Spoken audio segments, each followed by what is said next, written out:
Hey, I'm Jest Dynn.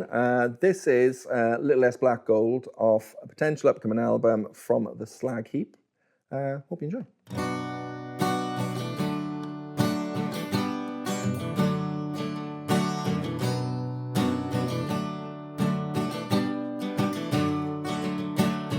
Black, gold and white socks we were known for. Then the towers fell after all them years. The states got packed and they took away the jobs, yeah. They said they were streamlining the frontline jobs. The future's yours and you're free from harm. Well, come with me, Jest Dynn, and remember when wheels had jobs. Now the Hoover's factory plan with a Sinclair C5. It'll look like the future now.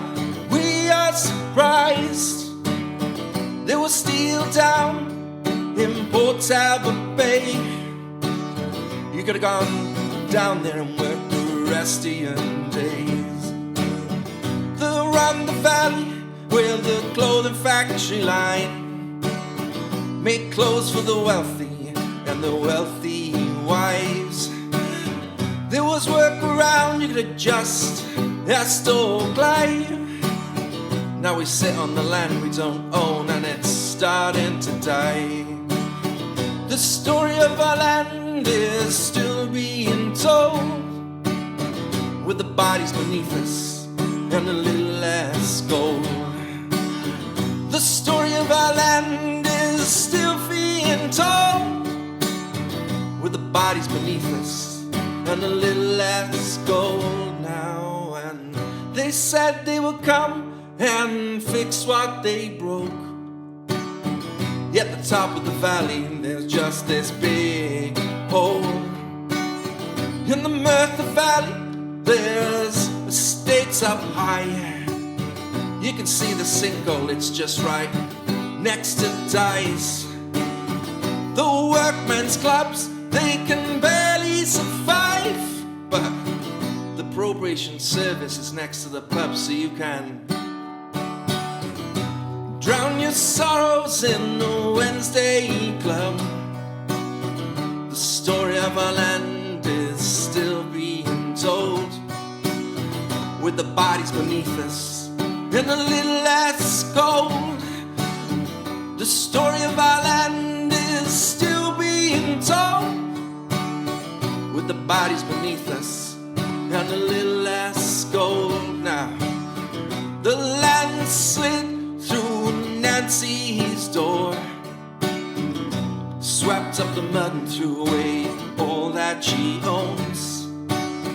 The banks of us and stopped the trains, leaving old poor John in the cold and working late. While Cardiff closes its barrage gates, maybe it's flooding the valley and keeping the people who are wealthy safe.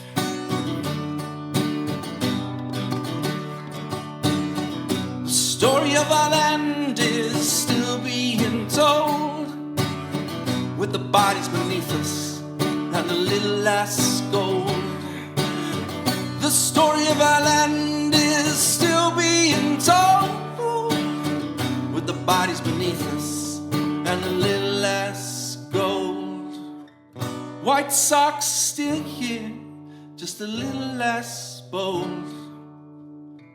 Tuck away in Crocs with a few more holes. Thank you.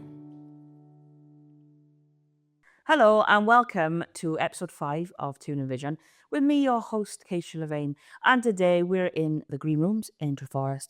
I'm delighted to welcome Jest Dynn. Yay, how are you doing? I'm good, how are you? I'm really looking forward to this. It's going to be awesome. And I've got my, my vest top. You are the first person that when I've introduced them, have gone, oh yeah, are you okay? Yeah, everyone's like, just nods.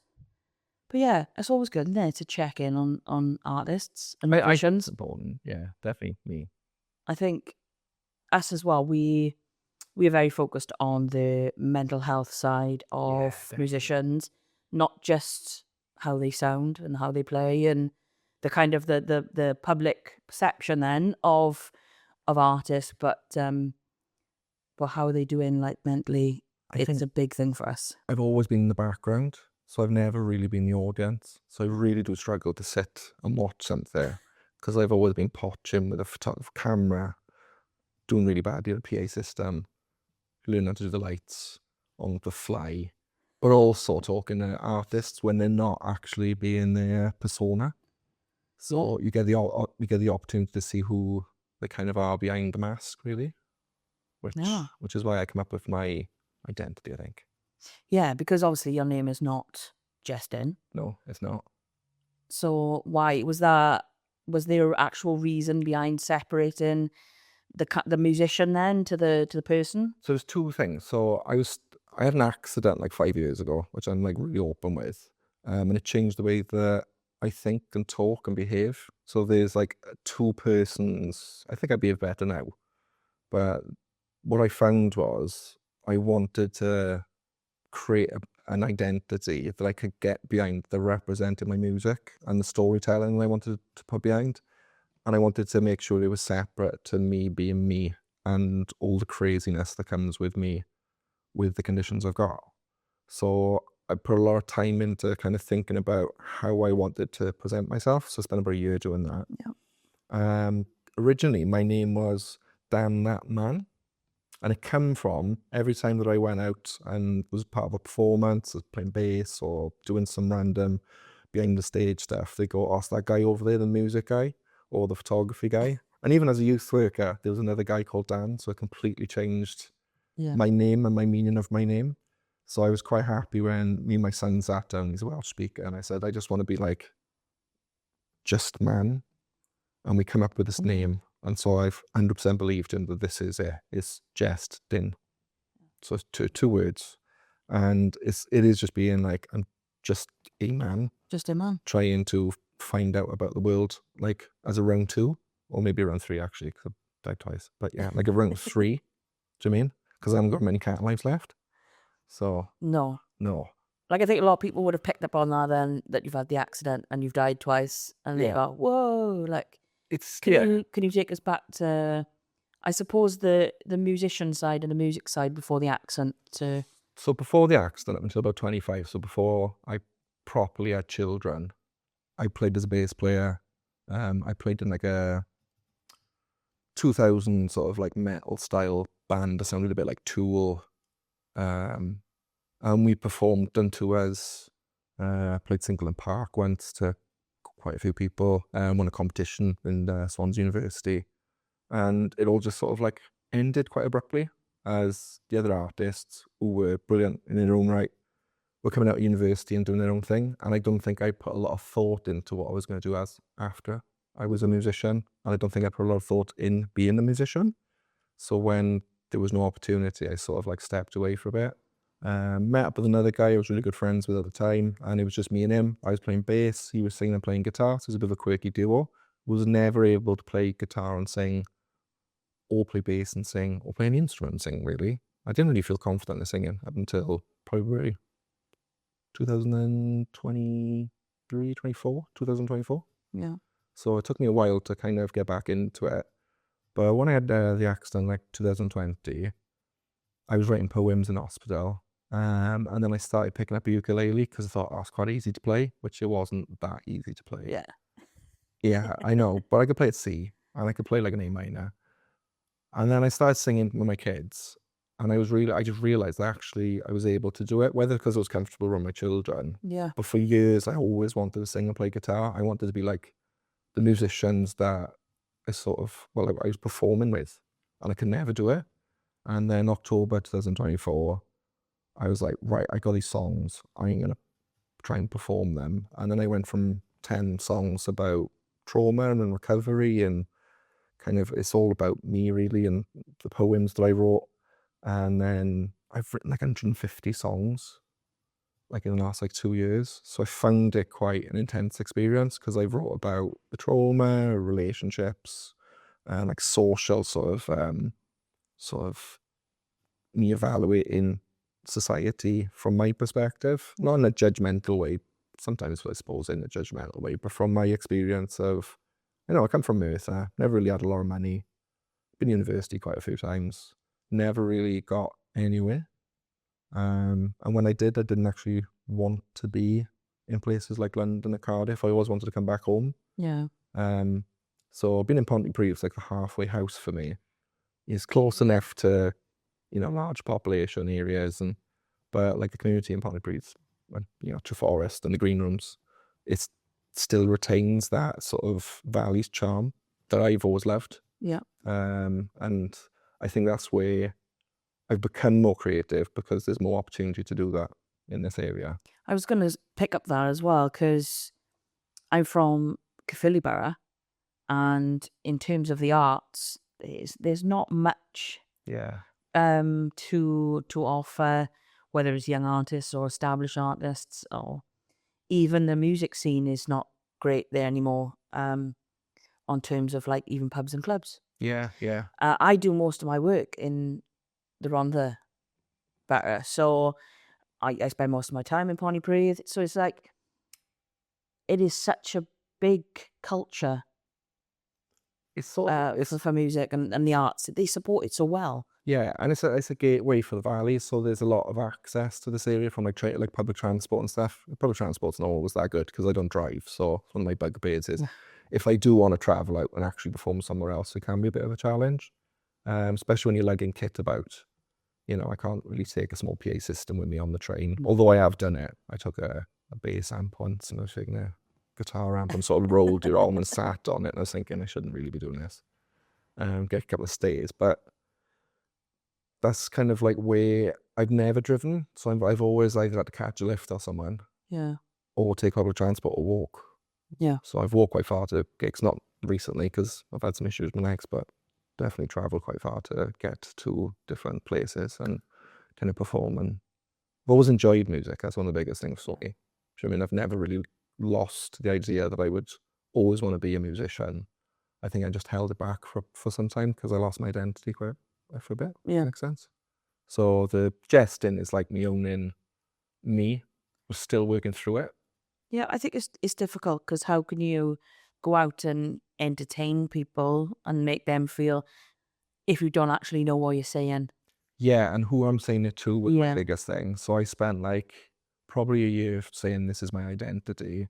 And then it was like the tail end of last year where I was really thinking about who my audience was. Hmm. And I realized I'm either singing to my wife, to my son, to my family, wider family, or it's more like social commentary to sort of other men. And this is my experience. Yeah. It's sort of like a call to like brotherhood without it being too weird. Yeah. Do you mean? It's sort of like I spent a lot of time in isolation through lockdown, and the online. Even though I always thought I was pretty good with technology, I just found the online world too intense. It was always like too quick, and the conversations changed too much, and it was really hard to adapt from my perspective. Even though I love playing games online and headsets, and do you mean it's where I'm at, but socially I just couldn't connect with anyone. I think Yeah. social media is dangerous in a way, and it can lead a lot of artists down the wrong path, and it's difficult to say because we're all on social media, and technically, this is on YouTube, and it's part of that world. But I think why we've created things like TIWN Vision and other podcasts and even what TIWN Media and Audio Avenue is, it's all about being authentic and trying to tell the truth and trying to give the public the correct perception of what we are like. Definitely. As musicians and as people, because even myself, where I try and be as true as possible, social media is kind of this version of me then. Yeah. And Snapshot, and it depends on your mood, and it depends on the information you provide, doesn't it? And then it seems to go and be interpreted in different ways without, I suppose, us being able to frame it. And I think that's where some artists are really good at presenting their persona. and, you know, presenting how they look in that particular space. It took me a long time to really think, actually, I don't need social media right now. I don't particularly need to be making money right now, because I need to find my identity first, find out who I was singing to, you know, more songs, sort of the songs that I've wrote, which ones I gravitate to more. So I found out the trauma ones I needed to go through for the first year, but I tend not to sing them now. Yeah. I tend to sing like the Half Cup of Me, which is like sort of my first love song that I decided to write for a R&B hip hop event that I turned up to as a folk musician, because that's the weirder spaces I end up going into, thanks to some amazing artists in Treforest, or performing in Landed Festival with one of my friends, who also does hip hop. You know, it's a very, I've always found I don't always sit in the spaces that perhaps I would have thought of as what I would call, you know, I call myself a post-industrial, I would say, folk musician. Yeah. You know, that sort of decline of industrial kind of work in Wales. And then I'm the child of the tail end of that, where the Hoover's factory and the ironworks declined. So although I didn't experience that in its heyday, I certainly experienced the tail end. And there wasn't a lot of opportunity for young people in the 90s to make money if you were creative, but didn't really know what you were doing. Now I feel there is opportunity online, but with a bit of a warning label, Yeah, because once you're out there, you're out there. exactly. So that's my kind of advice to anyone, is make sure what you're putting out is what you believe in.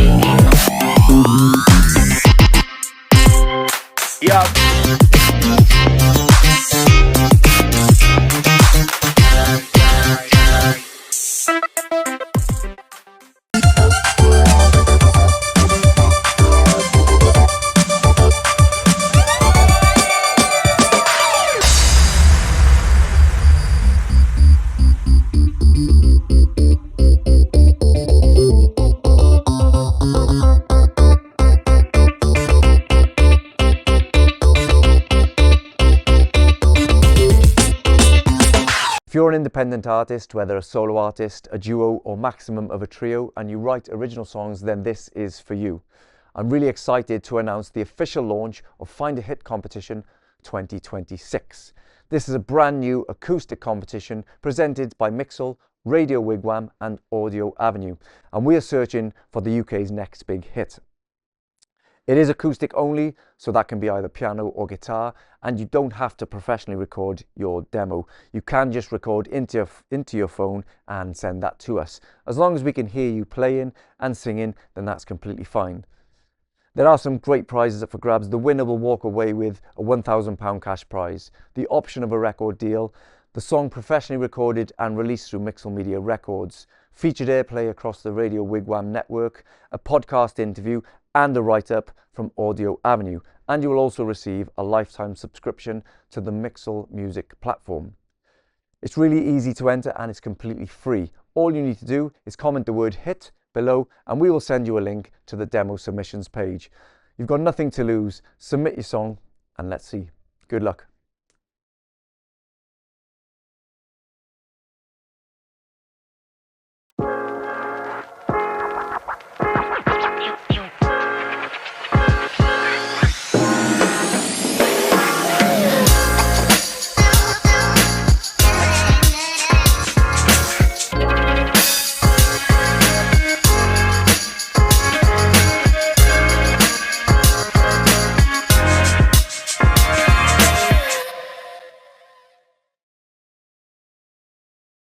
Going back to you going into these spaces that you feel maybe you don't quite slot into, I think the biggest thing is storytelling. Yeah. It doesn't matter what genre you are.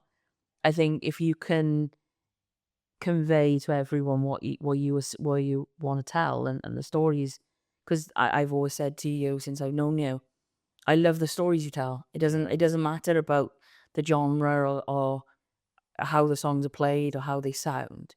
I listen to you to hear the stories, and I think that is something that you could go to an R&B or a rock event, or Yeah, like I was in appreciated. like Clantressant in the Guildhall with one of my friends. I just picked him up from work, said, Dan, bring your guitar.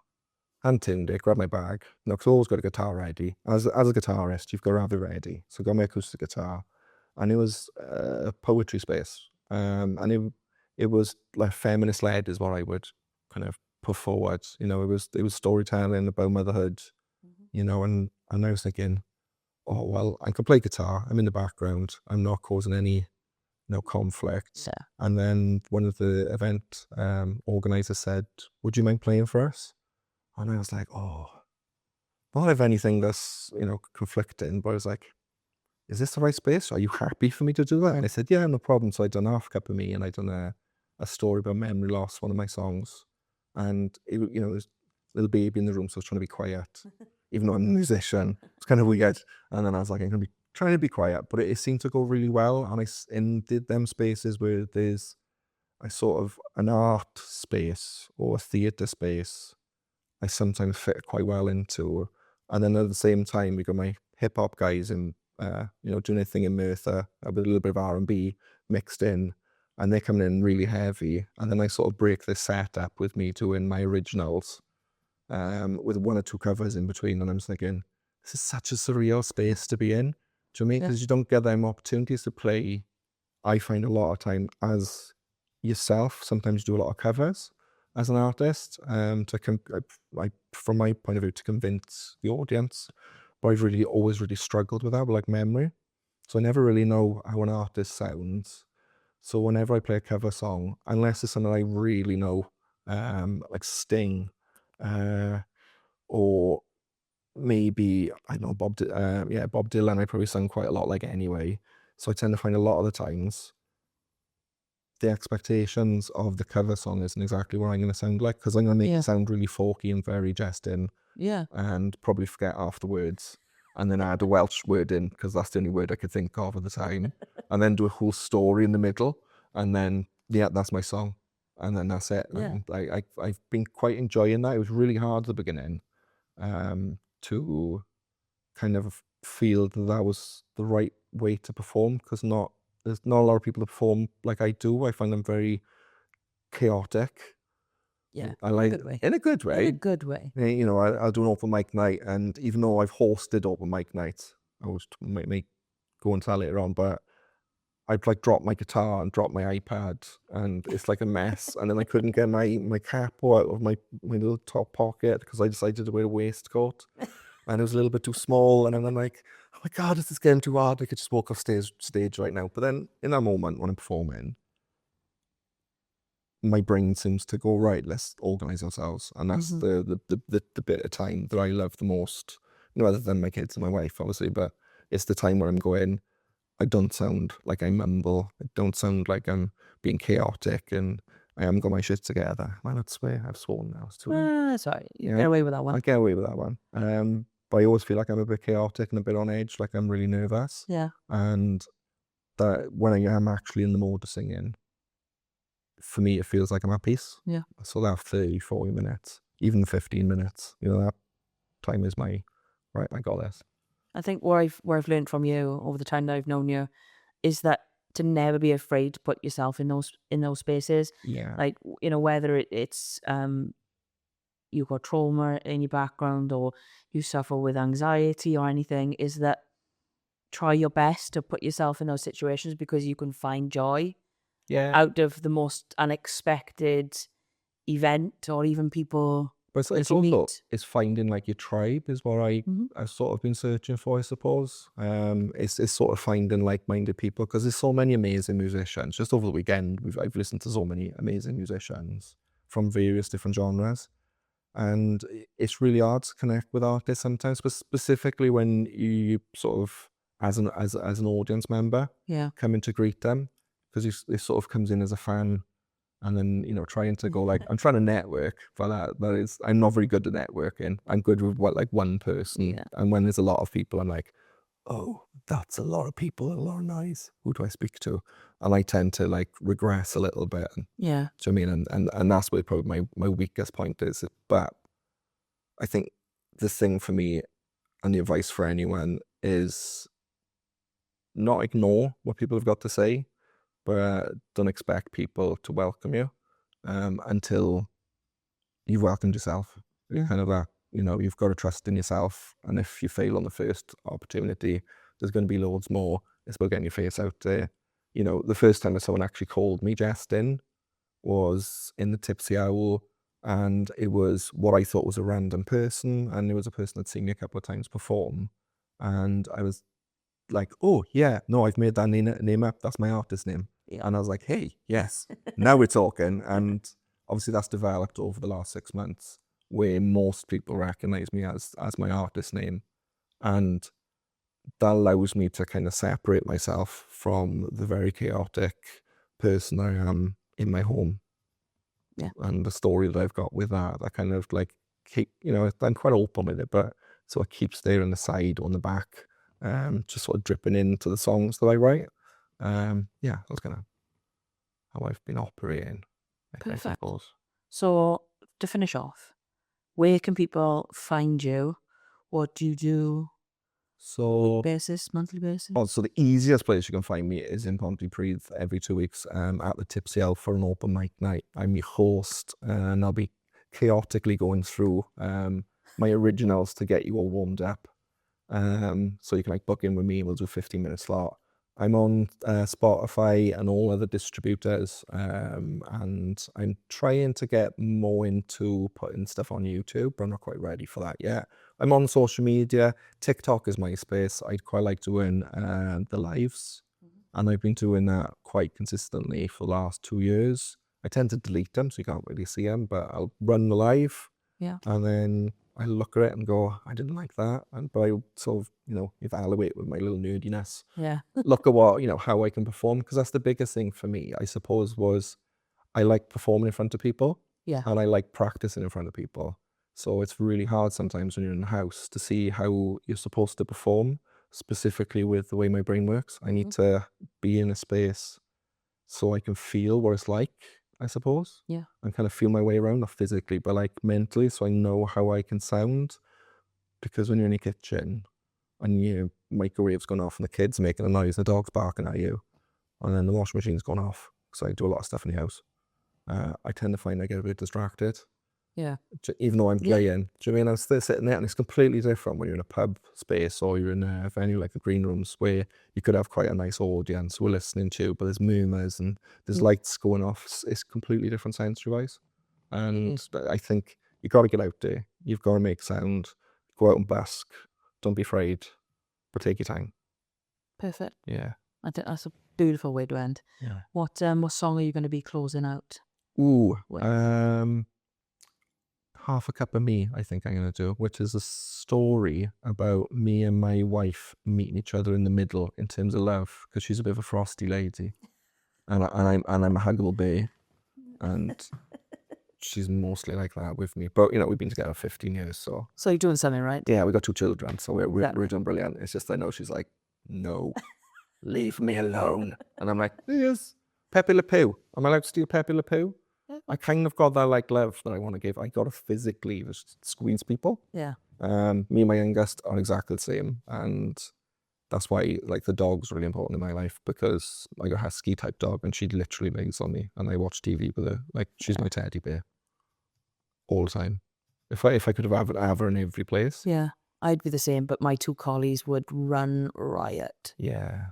So. And my husky does howl at me quite a lot and tells me off. Oh. Yeah. So the roles have changed over the years, where apparently I'm now being told off by 2 ladies, my wife and my dog, and then occasionally my mother-in-law. That sounds wonderful. Yeah. Good luck going back to that later. Yeah. Hey, I'm Jest Dynn. This is the song Have a Half Cup of Me. It's from Cwtches and Cariad album that I'll hopefully get around to making this year.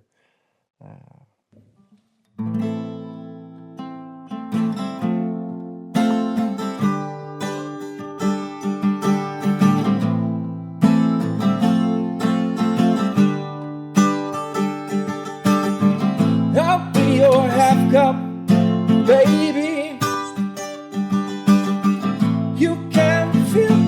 up on me. I'm not here to try and fix you, babe. I just wanna stay while you breathe. I will sit beside you, God, yeah, my dear. If this is what you need,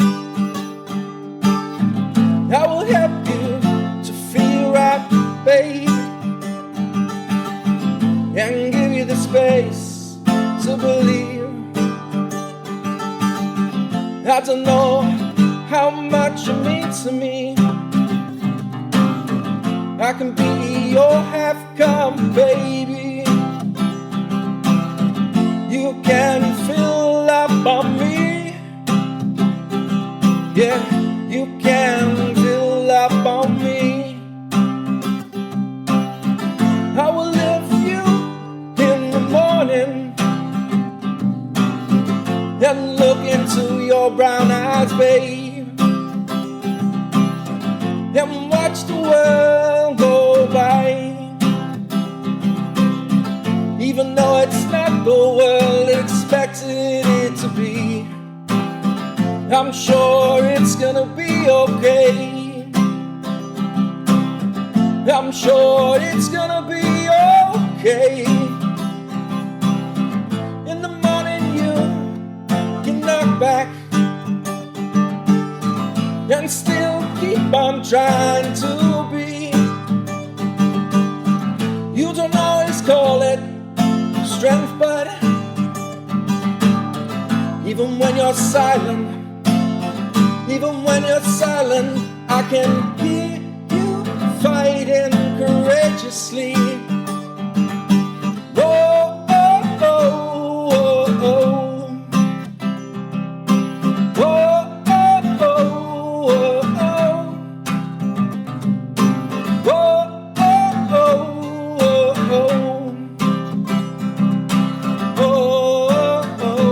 oh, oh. I'll be your half-cup, baby, and you can fill up on me. I'll be right here in the morning. You can have coffee on me. Yes, you can have a coffee on me. Yes, you can have a coffee on me.